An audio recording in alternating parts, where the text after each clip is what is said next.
Ummi, ya, beliau adalah tidak bisa menulis, tidak bisa membaca. Maksum, ya, maksum itu adalah tidak berbuat dusta.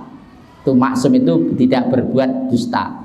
Jadi Rasulullah SAW itu diatur oleh wahyu, tidak pernah salah.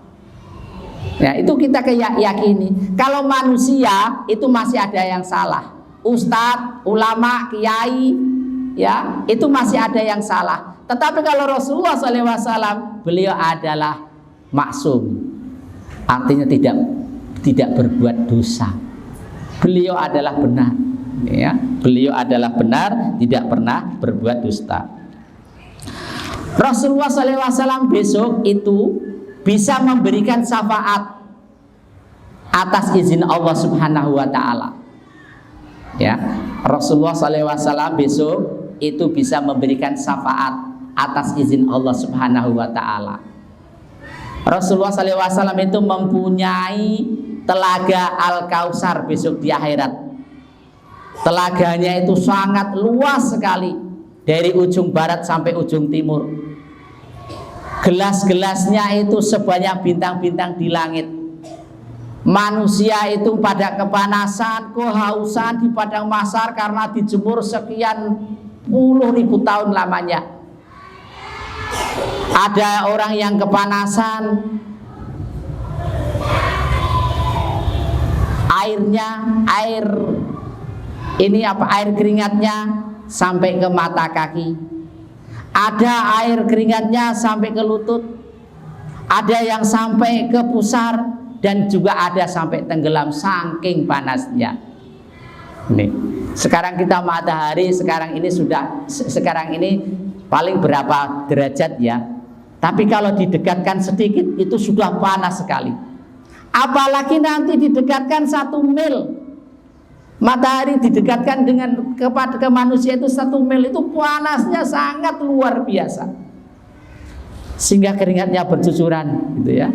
Nah, Rasulullah SAW itu mempunyai haud, yaitu punya telaga Al-Kautsar. Manisnya luar biasa, harumnya luar biasa. Orang sekali minum itu nggak akan kepanasan. Sekali minum itu tidak akan kepanasan. Itulah syafaat. Maka agar kita ini mendapatkan syafaat dari Allah, dari Rasulullah SAW, ya diantaranya kita sering membaca sholawat. Ya, membaca sholawat. Allahumma sholli ala Sayyidina Muhammad, boleh. Allahumma sholli ala Muhammad, boleh. Mau panjang lagi boleh, asalkan selawat itu dicontohkan oleh Rasulullah SAW. Ya, karena ada sholawat yang salah. Sholawat yang salah itu apa? Sholawat minta kepada Rasulullah SAW agar Rasulullah SAW memberikan keselamatan pada kita. Itu sholawat yang salah. Ya Rasulullah, aku minta keselamatan pada engkau, karena aku ini adalah hambanya Allah, maka berilah rezeki kepada kami ya Rasulullah, hilangkanlah penyakit kepada kami, berilah kami sehat ya Rasulullah. Ada selawatan yang kayak gitu. Selawatan yang kayak gitu adalah selawatan yang salah. Bahasanya bahasa Arab, jenengan tidak paham bahasa Arab, tapi artinya menyalahi. Tidak boleh selawatan yang minta kepada Rasulullah, memuji Rasulullah, Allahumma sholli ala Muhammad, Allahumma sholli ala Sayyidina Muhammad, boleh. Tetapi kalau selawat meminta kepada Rasulullah SAW keselamatan di dunia dan di akhirat, tidak boleh. Karena apa? Rasulullah itu bukan Allah, manusia biasa seperti kita. Lebih-lebih Rasulullah itu sudah wafat. Kita minta kepada orang yang sudah wafat tidak diperbolehkan. Kita datang ke kuburan, ya di kuburan dia minta, ya Mbah, berilah keselamatan pada saya. Itu tidak boleh. Minta kepada kuburan tidak boleh. Meskipun itu minta kepada Rasulullah juga tidak boleh. Ini, ya. Kalau mendoakan boleh. mendoakan kepada yang ada di kuburan, ya Allah ampunilah dosa-dosa mbah saya ini, ya Allah ampunilah dosa-dosa mbah saya ini, itu boleh. Tetapi kalau minta kepada yang ada di kuburan tidak boleh. Demikian pula kepada Rasulullah. Kepada Rasulullah SAW kita hanya cuma selawat, Allahumma sholli ala Sayyidina Muhammad. Kalau kita minta kepada Rasulullah itu tidak diperbolehkan. Ini. Nah, jadi Nabi Muhammad SAW itu akan memberikan syafaat di hari kiamat, yaitu dengan telaga Al-Kausarnya. Orang kalau sudah minum satu teguk saja di padang mahsyar sudah nggak terasa panas sekali. Lah besok manusia itu digiring untuk masuk ke telaga Haud tadi untuk minum. Orang-orang yang bakalan nanti masuk ke dalam surga itu nanti digiring oleh malaikat agar minum telaga Haud tadi. Nah, orang-orang yang bakalan masuk neraka nanti dilarang oleh malaikat, jangan dipecuti, jedar, kamu tidak boleh minum, kamu tidak sholat, kamu tidak puasa. Rasulullah SAW bingung, lari ke sana kemari mencari umatnya, ayo umatku minum. Cari Nabi Muhammad itu mencari umatnya. Nabi Muhammad berkata kepada malaikat, wahai malaikat, ini kan umatku, bolehlah dia minum. Apa kata malaikat? Oh Nabi Muhammad, itu memang umatmu, tapi setelah engkau meninggal dunia, engkau tidak tahu bahwa dia itu adalah orang yang durhaka, orang yang tidak sholat.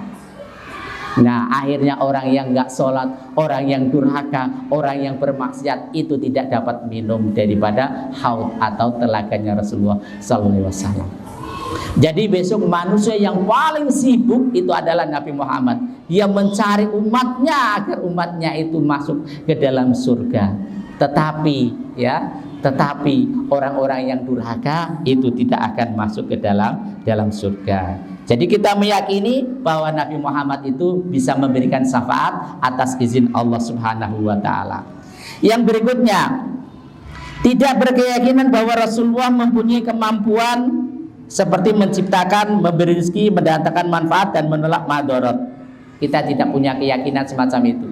Orang yang sudah asyhadu alla ilaha illallah wa asyhadu anna Muhammadar Rasulullah, kita tidak punya keyakinan bahwa Rasulullah SAW itu yang menciptakan, memberi rezeki, mendatangkan manfaat dan menolak madarat.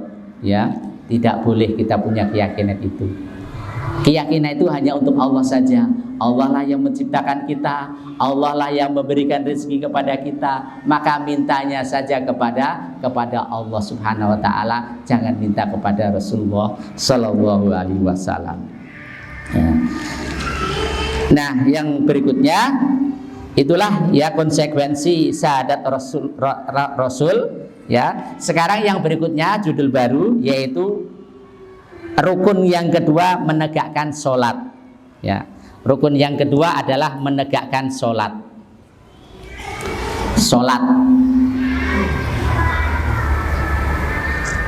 Sholat itu adalah diawali dengan takbir dan diakhiri dengan salam. Itu adalah sholat. Ya, sholat itu diawali dengan takbir dan diakhiri dengan salam. Sholat itu hukumnya wajib. Wa aqimus shalah wa atuz zakah. Ya, dirikanlah sholat dan bayarlah zakat. Warka'u ma'ar raki'in, dan rukulah bersama orang-orang yang ruku.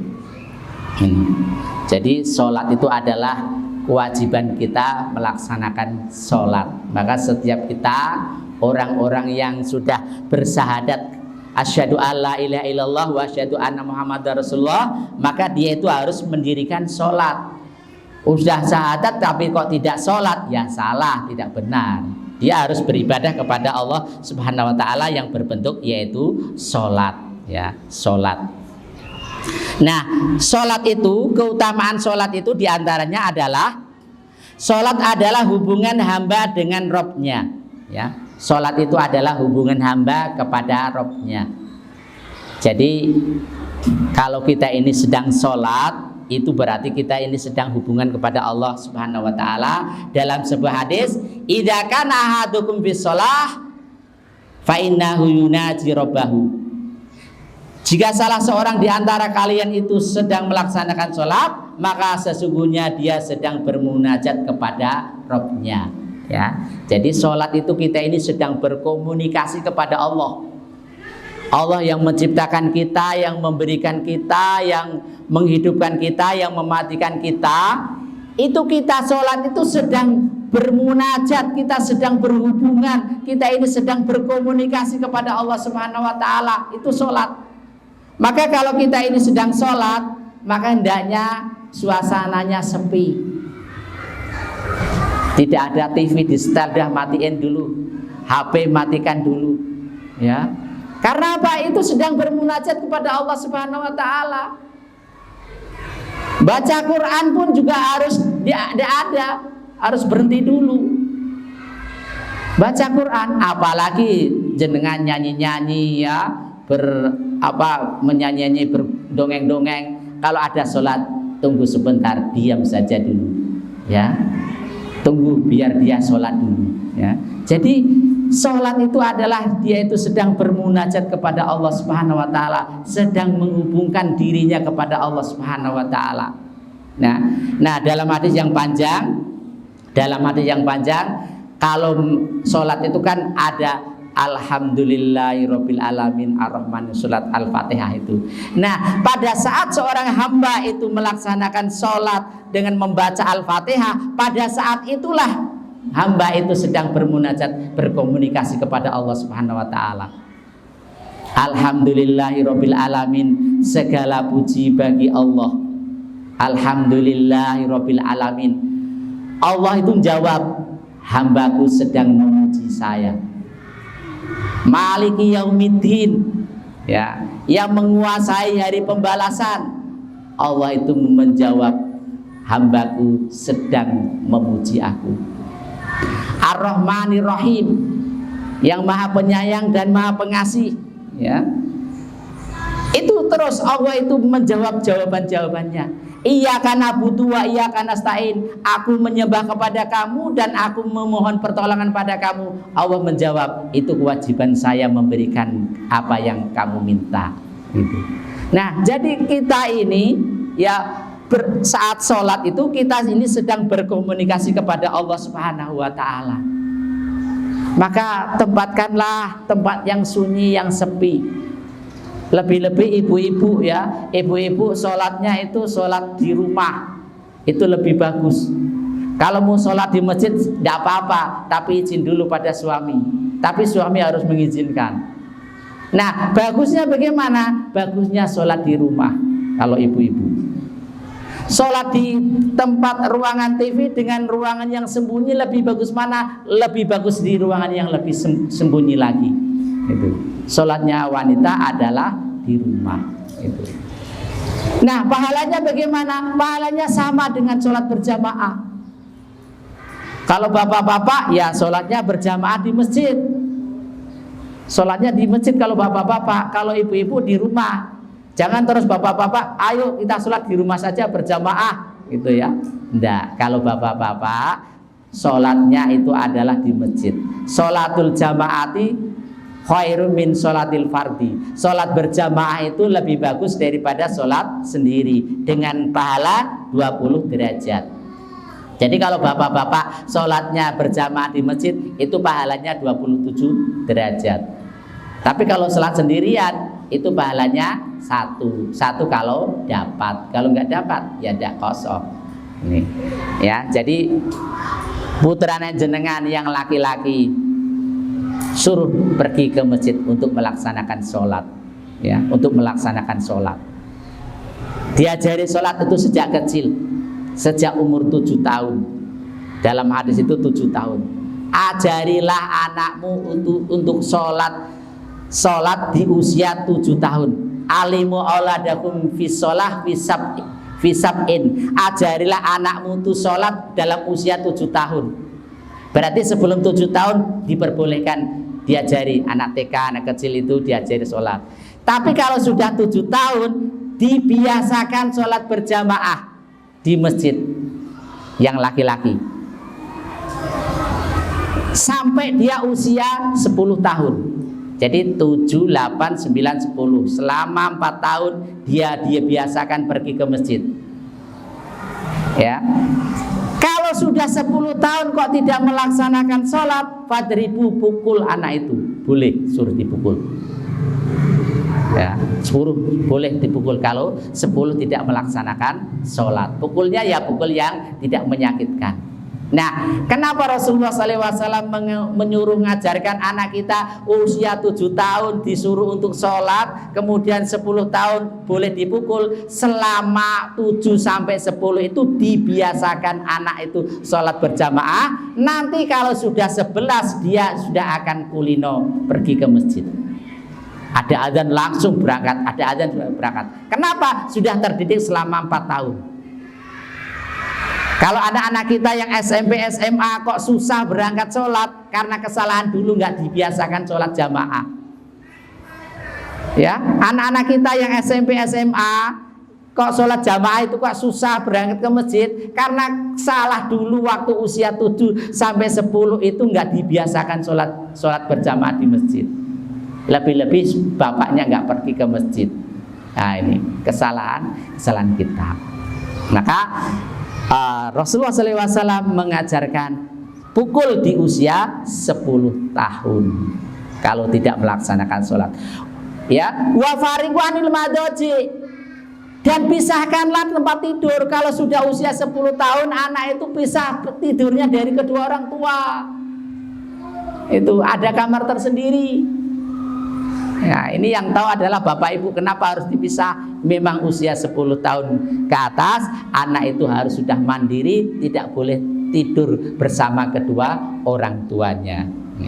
Ya, jadi sholat itu adalah hukumnya wajib bagi kita. Ya. Ada pertanyaan Bu sampai sini? Monggo, sambil dipikir-pikir kita teruskan lagi ya. Silahkan kalau ada yang bertanya.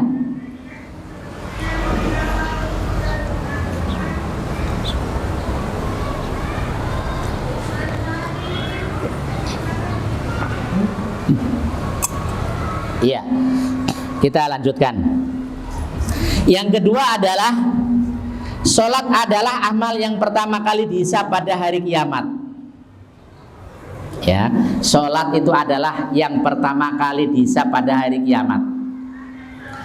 Awalu ma yuhasabu bihil abdu yaumal qiyamati as-sholah.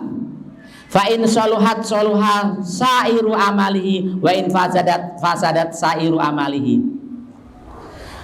Amalan yang pertama kali dihisab pada hari kiamat itu adalah sholat.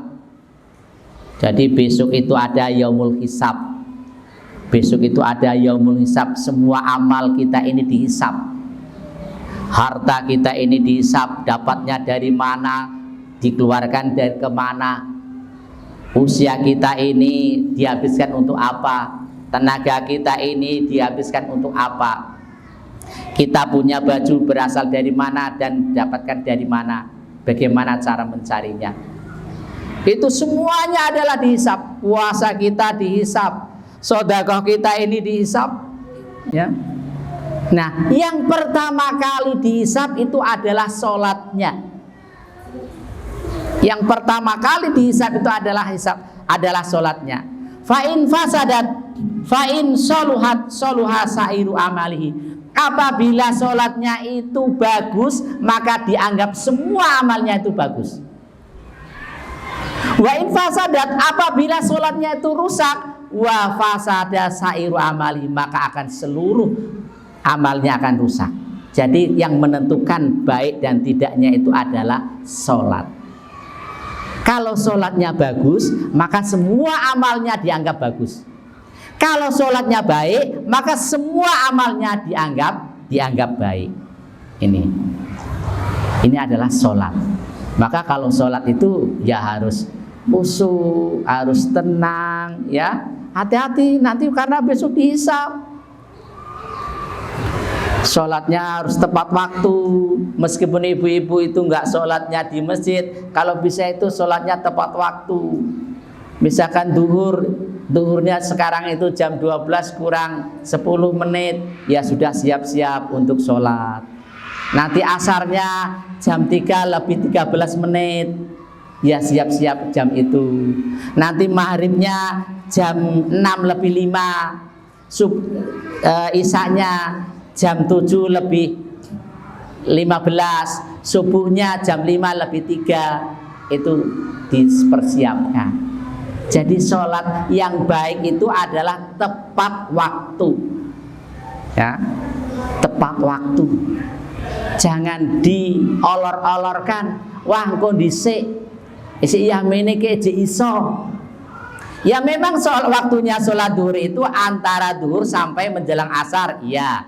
Waktunya asar itu adalah asar sampai menjelang maghrib, memang iya. Tetapi yang paling bagus adalah shollu ala waktiha, sholat tepat pada waktunya. Itu yang bagus.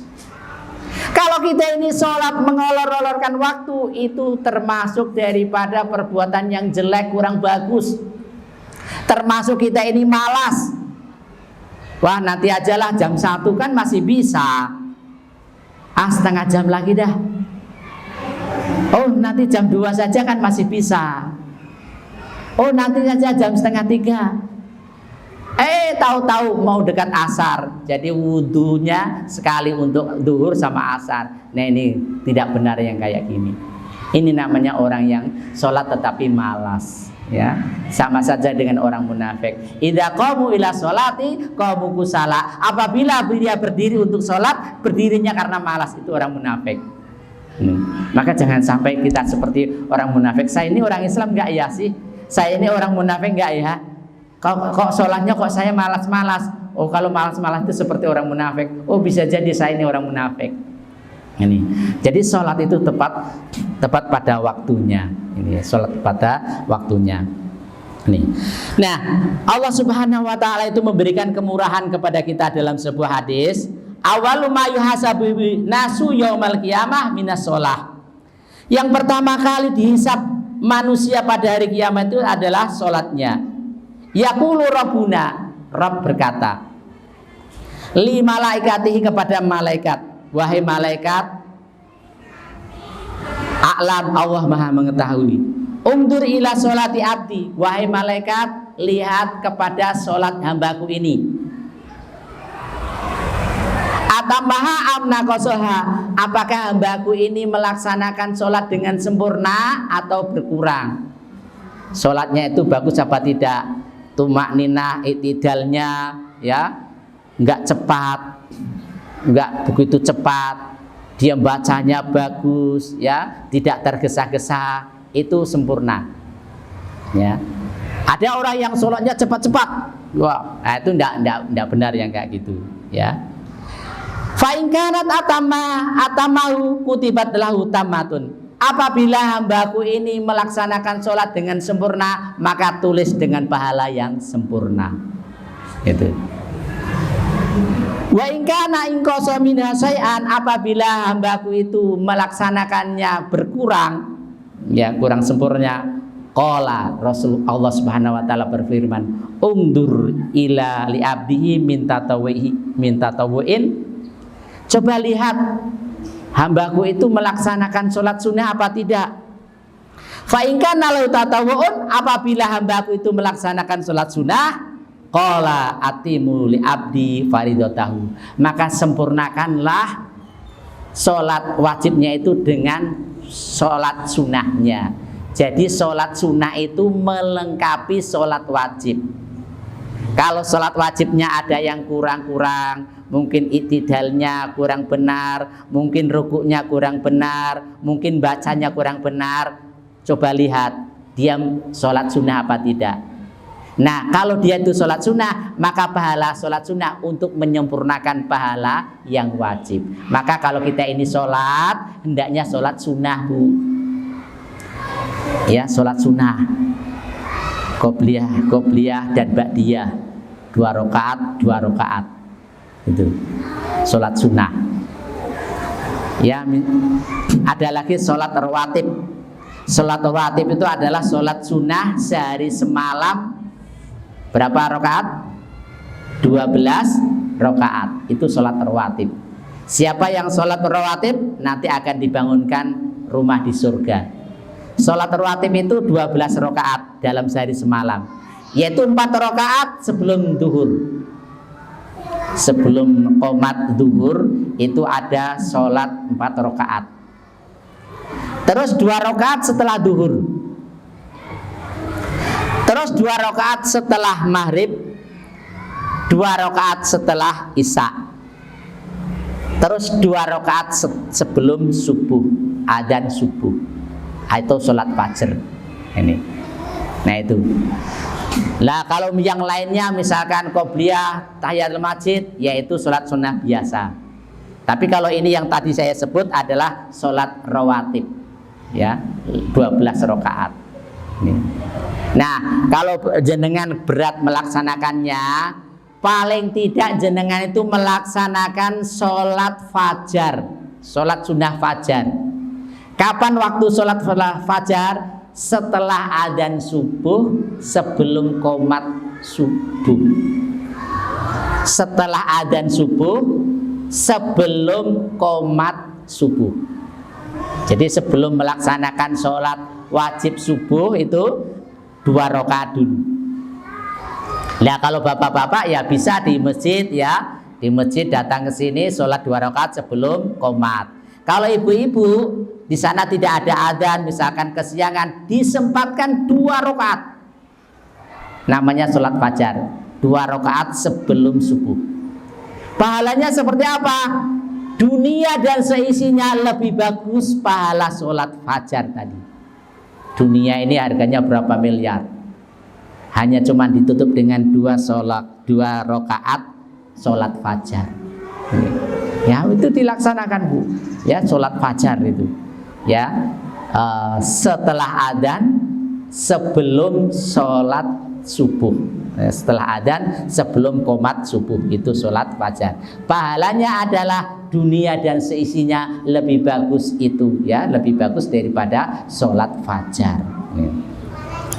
Nah masih banyak sekali tentang sholat, ya. Jadi Allah Subhanahu Wa Taala itu akan melengkapi pahala sholat wajib kita ini dengan sholat sunnah, ya, dengan melengkapi dengan sholat sunnah. Nah kalau pagi hari ini sholatnya apa? Sholat duha.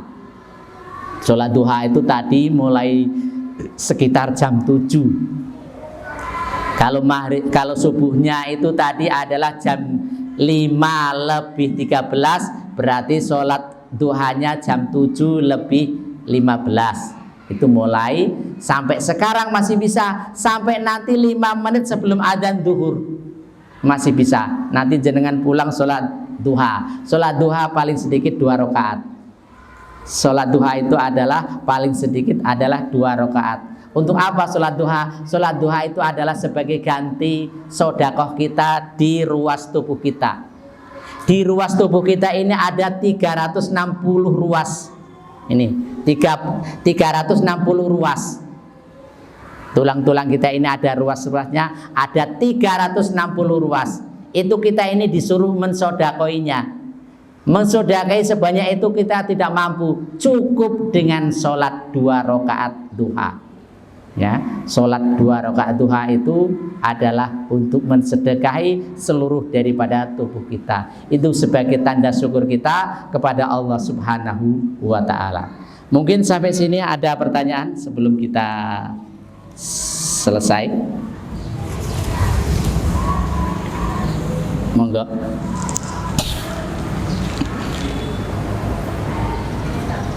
Nggih.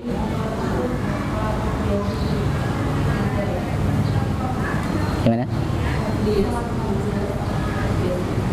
Sholat qobliyah,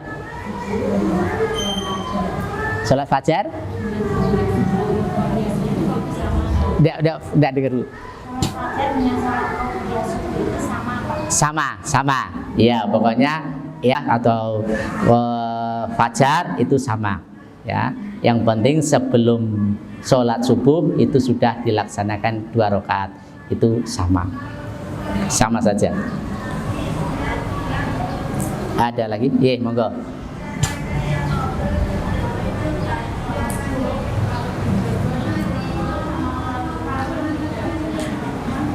Enggak dengar ya.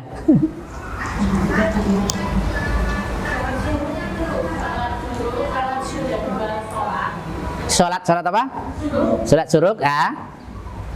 Kalau dijaga sholat itu kan lebih iman kita sudah pada sholat suruk ya. Ya. Tapi kalau dijaga sholat itu sama sholat duha itu waktunya beda. Karena saya belajar kalau kembali ke sholat suruk pakai waktu terbit atau waktu balik. Ya. Itu beda pendapat. Ya, ada beda pendapat. Kalau suruk itu adalah kira-kira 80 menit atau 70 menit setelah subuh. Jadi suruk itu adalah 1 jam lebih. Jadi misalkan subuhnya itu jam 5, itu suruknya itu jam 6. Ya, jam 6. Nah, sholat suruk namanya. Nah, ada yang mengatakan itu sudah diperbolehkan sholat duha. Ada yang mengatakan begitu. Ada yang mengatakan sholat duhanya nanti 2 jam setelah subuh. Yaitu beda pendapat saja. Ya terserah gitu ya. Tahu Bu ya sholat suruk? Ya, sholat suruk itu adalah sholat terbit matahari. Sholat terbit matahari yaitu kira-kira 1 jam lebih setelah subuh. Jadi kalau subuhnya itu jam 5, yaitu terbit mataharinya itu jam 6. Nah jam 6 itu sholat 2 rakaat, namanya sholat suruk. Tetapi syaratnya Bu, itu dalam hadis diterangkan setelah sholat subuh itu berdiam diri di situ zikir sampai suruk. Nah itu ya, sholat jamaah di sini. Sholat jamaah di sini atau ibu-ibu di sana itu setelah sholat subuh berzikir terus sampai suruk baru sholat. Ora terus suruk neng rumah terus masak-masak sego bareng ngono wis jam 5 iki sholat suruk wis jam 6 sholat. Ya, zikir antara sholat subuh sampai suruk itu digunakan zikir, baca Al-Qur'an, istighfar, baca apa segala macam. Lah ibu-ibu boleh di rumah. Boleh di rumah. Ya. Boleh di rumah. Jadi kalau bapak-bapak ya di masjid, kalau ibu-ibu enggak sholat berjamaah di masjid ya boleh di rumah berzikir selama 1 jam lebih. Itu namanya sholat suruk. Itu pahalanya apa? Pahalanya seperti orang naik haji dan umroh. Sejajar itu Bu. Kita membayar naik haji bayarnya mahal, tapi cukup dengan sholat suruk itu sejajar dengan haji dan umroh. Ada lagi Bu?